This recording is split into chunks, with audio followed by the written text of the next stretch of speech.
by King George II, though the hostilities had already begun in July, as British vessels had been ordered to conduct raids as reprisal for the lack of payments.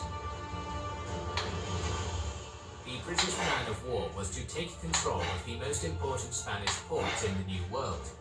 Spain's trade system was structured around the ports. Berlin arrived with their 6 ships in the proximity of Portobello. The following day, the British ships exchanged fire with the forts defending the port, capturing one of them, and the following day, the city surrendered. The occupation was swift, without bloodshed or harm towards the locals, and in 3 weeks, all the forts were dismantled, and destroying its fort on the 23rd of March. For the rest of the year, Vernon waited for supplies and reinforcements, as his ships were ill-fitted for more operations, and the weather from April to November was unsuitable for large-scale operation due to the rain frigates, 2 hospital ships, and a number of smaller vessels, transports and supply ships, for a total of 186 vessels and around 15,000 sailors. The land forces brought with them were composed of 2,000 infantry, 6,000 marines, and 1,000 artillery personnel from Great Britain, 2,000 which would have made an operation impossible because of the bad weather and the spread of disease. At 9 a.m. on the 9th of March, the first attack commenced. A third of the fleet, under Commodore Lestock, feigned an attack on the city itself, while the rest of the fleet sailed. On the 23rd, 6 ships were sent to bombard the forts at the mouth of Boca Chica, but were met by a hail of fire and suffered heavy damage, as they could not get close enough to effectively use their guns. Finally, on the 25th, the battery breached the walls of St. Louis Chica, and his replacement determined that he was unable to complete the task in the time given to him. Urged by the Navy to make a move, Wentworth ordered his troops to assault the fort on the early morning of the 9th. At 3 a.m., 1,500 soldiers divided into 2 groups advanced silently with ladders. They moved towards the fort with a local deserter as a guide.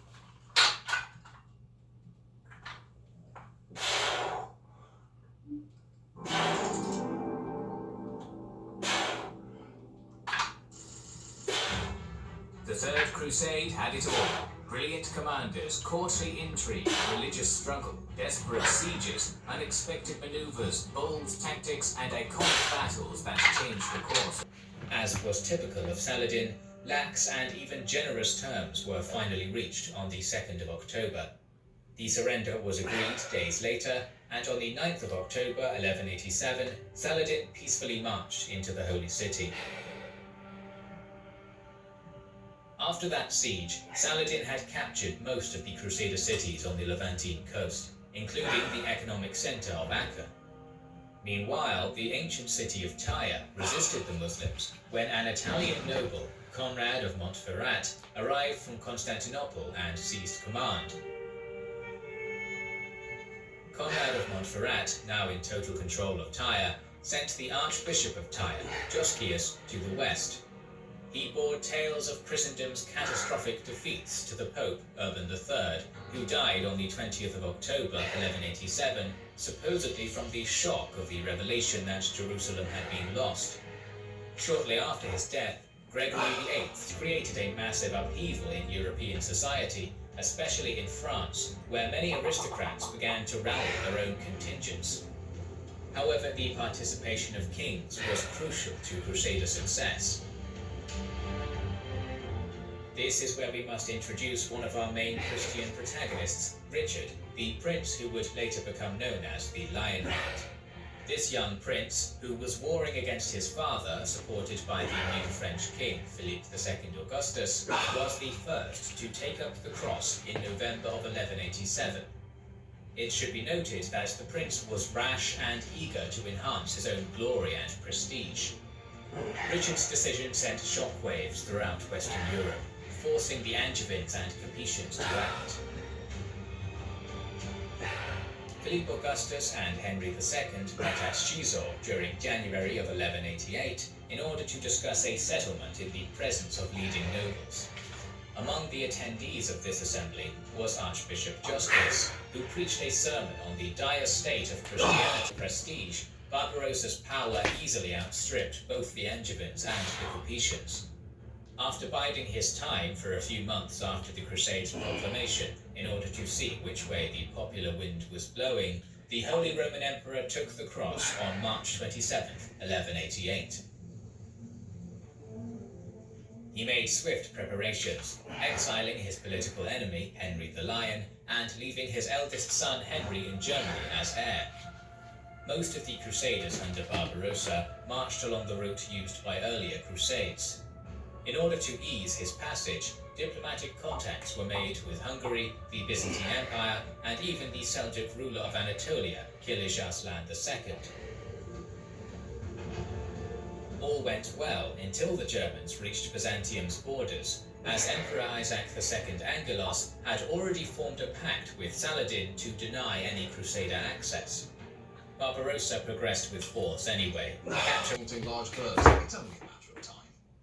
Trump has made no secret of his disdain for the media, but he's also been holding a lot of press conferences recently, which has highlighted the fact there is one media outlet he seems to really enjoy calling on. Okay, a couple of questions. Go ahead. OAN. We'll take a few questions. Emerald. OAN. Please. OAN. OAN. Very good. Thank you very much.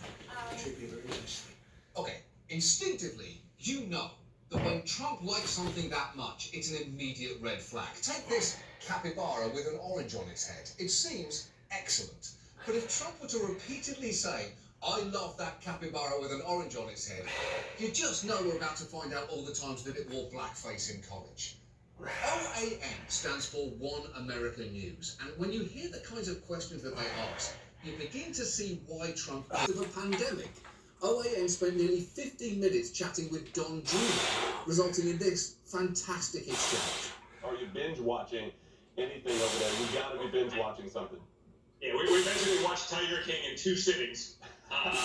So it's sort of amazing, and I'm just really disappointed that I didn't know you could get a tiger for $2 grand. No, it's a lot of money, but like, it's a tiger. You know, that would have been pretty cool. That's a reporter whose speciality seems to be asking the questions that are on absolutely nobody's minds. 2,405 Americans have died from coronavirus in the last 60 days. Yeah. Meanwhile, you have 2,369 children who are killed by their mothers through elective abortions each day. That's 16,500 children killed every week. Yeah. Okay, that's obviously a rhetorical bad faith argument, but what the hell, let's engage. There are thousands of abortions and thousands of coronavirus deaths, that's true. We can disagree on whether those things are equivalent. They're not. But as a bioweapon in a North Carolina laboratory, the whole selling point for OAN is that they are Fox News with even less shame and even fewer scruples. In fact, they're so flagrantly smitten with Trump that at one point their network account actually tweeted, "President Trump recently gave a speech thanking his supporters in the media, not a single mention of One American News, one of his greatest supporters. OAN calls bullshit." And that is just pathetically thirsty. They shift from 4... This edition of the Daily Ledger is on its way to the Archives Library of Congress. Thank you for watching. I'm Graham Ledger. And remember, even when I'm wrong, I'm right. Honestly, as monumentally dumb as that catchphrase is, it still might be too smart for Graham Ledger. He deserves a catchphrase more on his intellectual level. Maybe something like, "I'm Graham Ledger, and remember, anything can be food if you eat it." And incidentally, that is just the tame TV version of Graham Ledger. Online, he's even worse. Just watch a video that he posted on Tuesday. Bullshit may seem crude. So, for all of those of you who might desire a more eloquent plea, let me offer some language from Chanel Rion's website, Wordabees. In this Vespertine hour, I implore you to ignore a news network that attempts to gloze this administration's ineptitude during a pandemic, whether it be a stylist like Liz Wheeler, a Backpfeifengesicht like Graham Ledger, or a rakefire like Chanel Rion. For these people are not just irresponsible, my friends, they're a bunch of fucking fopdoodles. Unser Begleiter hat eine Einheit und damit haben wir schon mal unsere Zähigkeit verdoppelt, zusätzlich noch einen esoterischen Wandel und da ist die Sache durch. Natürlich müssen wir zum Hilfe noch was ändern, aber nur mal, dass ihr es prinzipiell seht, was da der Gedanke ist. Also der Gedanke ist es, mit dem Set alles außerhalb zu farmen und dann einfach durch 2-3 Item-Switch, das lässt sich nicht verhindern. Wenn es in den Greater Rift dann auch vielleicht auf die 100 zugehen soll, deswegen muss man das hier so machen. Aber fangen wir mal mit den Skills an. Also damit sollte sich das Ganze dann 100 abrunden und wir können direkt in den Rift starten. So, und los geht's. Wir machen einen normalen Rift auf und direkt zum Start öffnen wir auch das Inventar. Dann können wir sehen, wie die Abhängigkeit von Gold zur Zähigkeit ist. Also je mehr Gold wir einsammeln, beziehungsweise je mehr Gold unser Begleiter einsammelt, umso mehr Zähigkeit kriegen wir. Und wir sind dann 5, 6, 700 Milliarden Zähigkeit, überhaupt kein Thema mehr, was uns natürlich auch die Möglichkeit gibt, in diversen Explosionen und sonstiges einfach stehen zu bleiben. Also ihr könnt schadenstechnisch von den Gegnern die Sachen komplett ignorieren und überall reinstellen. Das macht hier keinen Unterschied. Weiterhin mit dem Set der Reisen, also dieses Reiseset, die Stufe, die ihr hier spielt, ist natürlich Abhängigkeit von eurem Tier und Paragon, muss man natürlich dazu sagen. Aber hier sind 90, 100 oder teilweise auch über 100 sollten hier überhaupt kein Thema sein. Zum Einstieg, man muss ein bisschen auf die Zähigkeit achten, für die schon ein bisschen auf die gespielt haben, das mehr oder weniger gewohnt ist und jetzt die ersten Gegner mal trifft, bis wir hier 10 Stacks haben, um auch ein bisschen Zähigkeit aufzubauen. Von der damage-technischen Seite her ist das alles natürlich überhaupt kein Thema, das lässt sich ganz einfach spielen, weil der Damage generiert sich oder beziehungsweise der Damage generiert sich ja aus dem Set. Was noch ganz wichtig ist, was man nicht übersehen sollte, and even WCW itself had a light heavyweight championship long before their Nitro boom period, but Eric Bischoff should be given credit for giving his cruiserweight roster a consistent spot on WCW programming, showcasing the cruiserweights on a national and worldwide scale. The WCW cruiserweight wrestlers were truly wild, presenting a style of fast and high-risk wrestling that many fans had never seen before. The cruiserweights were, in essence, the workhorses of WCW Nitro. We were always kind of wary about main eventers in the company and if they could deliver a good match, but the cruiserweights guaranteed entertainment every single time they stepped into the ring. Not only this, no other promotion in America was Laporte, defeating him at Spring Stampede 1998 in a match you should definitely look up if you haven't already. 1998 also saw Psychosis join Eddie Guerrero's National World Order. When it comes to the Cruiserweight title, Psychosis didn't have much luck. His first reign kicked off after winning the gold on the April 19th, 1999 episode of Nitro, but he dropped the title the very next week to Rey Mysterio Jr. He was then pretty much given the title after the Lenny Lane controversy, but again, he quickly dropped the title to Victor Inferno. With all this in mind, Psychosis was still awesome. Many people remember him for the crazy outfit and those horns on his mask, his daredevil ring style, and his ability to have great match after great match, even if his championship reigns didn't truly reflect how good he truly was. We might as well talk about Lenny Lane then briefly. Many may not know about what happened during his WCW Cruiserweight title reign. Lenny made his WCW debut in 1997 as a job guy, working as Lane Carlson and losing his debut match on the April 14th, 1997 episode of Nitro to Ultimo Dragon. Lenny also appeared in the 1990s. His mic skills seriously helped get him over with WCW audiences. In the end, Jericho held the WCW Cruiserweight Championship 4 times. Most will remember his excellent feud with Dean Malenko and his match against the Iceman at Slamboree 1998. But Chris wanted to be more than just a cruiserweight. To his credit, Chris attempted to break the mold in WCW, pushing and pushing for a big pay-per-view match with Bill Goldberg that never did materialize in the end. Jericho's treatment over the Goldberg match was what led him to ultimately leave WCW to find fame and glory in the World Wrestling Federation.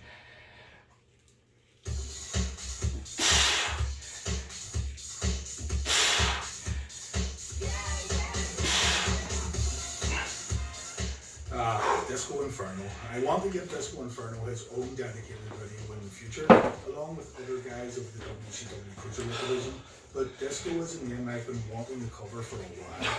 Many people didn't like Disco Inferno, they hated the gimmick, they didn't like his smooth demeanor. I'll probably get some comments about this statement, but I actually thought Disco Inferno was great. He went all in with the gimmick, he had some good matches, and I do feel that many people can't see past the gimmick when it comes to Disco Inferno.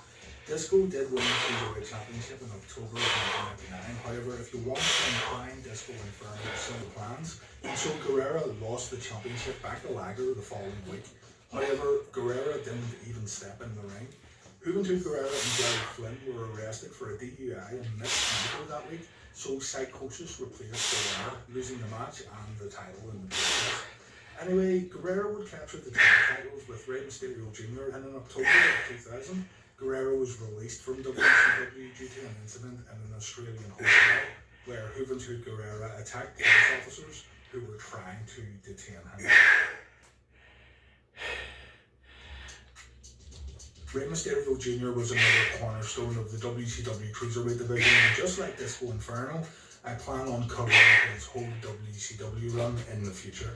Lightning fast in the ring, innovative with his daredevil moveset, and proving time and time again that size means nothing, Rey Mysterio in many ways was the face of WCW's Cruiserweight division, making his WCW TV debut at the 1996 Great American Bash in an incredible match with Dean Malenko. Mysterio quickly climbed the Cruiserweight level thanks to his captivating character and seemingly impossible aerial offense, all while portraying an underdog with a great amount of heart. Knowing they had a star on their hands, WCW booked Rey in the Cruiserweight Championship on July 8, 1996 days as a babyface, but like Chris Jericho, becoming a heel proved to be the best move for Eddie, allowing him to add more layers to a previously generic WCW character. Eddie and Chavo would feud with each other too, resulting in Chavo pretty much having to be Eddie's slave and having to wear a glorious shirt that says Eddie Guerrero is my favourite wrestler. Great stuff here. Both Eddie and Chavo won the Cruiserweight Championship twice in WCW, and if you want to learn more about Eddie and his work with Chavo in World Championship Wrestling, I recommend checking out my Eddie Guerrero WCW video. There's not much more to say that hasn't been said already. Searching the words Guerrero WCW on the WWE Network is guaranteed to bring up a good match with both Eddie and Chavo doing an incredible body of work inside WCW business. Like many WCW cruiserweights, Super Carlo was an export of AAA in Mexico, making his WCW debut in 1996. Super Carlo in France is one of the lesser known WCW cruiserweights, but don't let this put you off. Carlo didn't win the Cruiserweight Championship, but it's definitely there with the bigger names of the Cruiserweight division. Just check out his match with Rey Mysterio in 1996.